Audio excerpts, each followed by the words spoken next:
Ok, allô tout le monde, on se retrouve pour une nouvelle vidéo.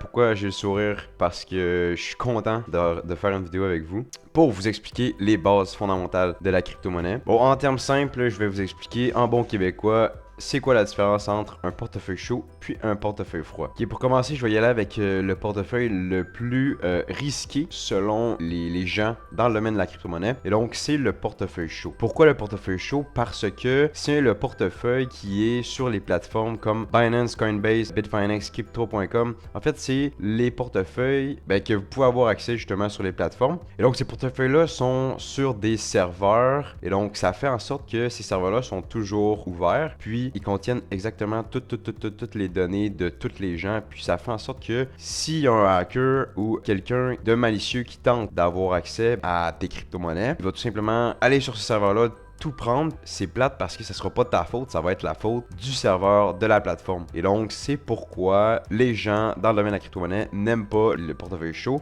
les portefeuilles sur les plateformes, parce que justement, les chances sont censées être plus grandes en ce qui a trait à se faire prendre ces crypto-monnaies. Je vais vous dire mon avis personnel.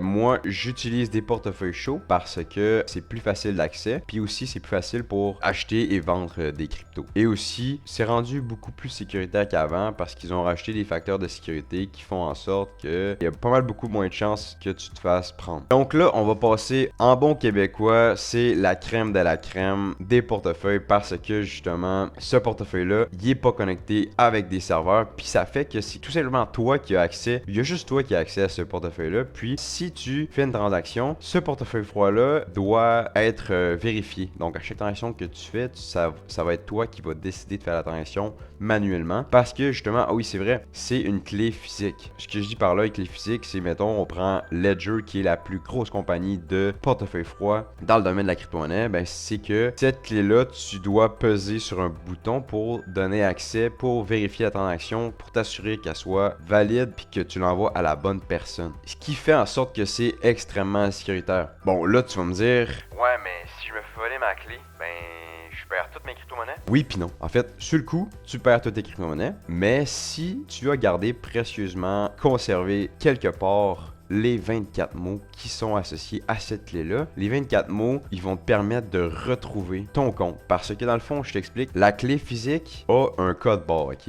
On va appeler ça comme ça, le code barre. Ce code barre-là, justement, il fait que si la clé physique que tu as, si jamais tu as le code barre encore, mais que la clé, tu la perds, tu peux quand même réussir à avoir accès à ton compte quand même. Et donc, c'est ça qui est magique. Moi, personnellement, je possède une clé Ledger, je mets toutes mes crypto-monnaies dessus, puis ça fait en sorte que je dors extrêmement bien la nuit parce que j'ai pas à me soucier que quelqu'un risque de prendre mes crypto-monnaies. Donc c'est ça pour la vidéo sur le portefeuille chaud et le portefeuille froid. Dites-moi dans la barre des commentaires si vous préférez le portefeuille chaud et le portefeuille froid, ou si lequel que vous utilisez. Si vous avez aimé la vidéo puis que vous voulez que je continue à faire des vidéos avec des bases fondamentales comme je tente de faire, ben n'hésitez pas à lâcher un pouce en bas de la vidéo, puis on se retrouve pour une nouvelle vidéo. Salut là!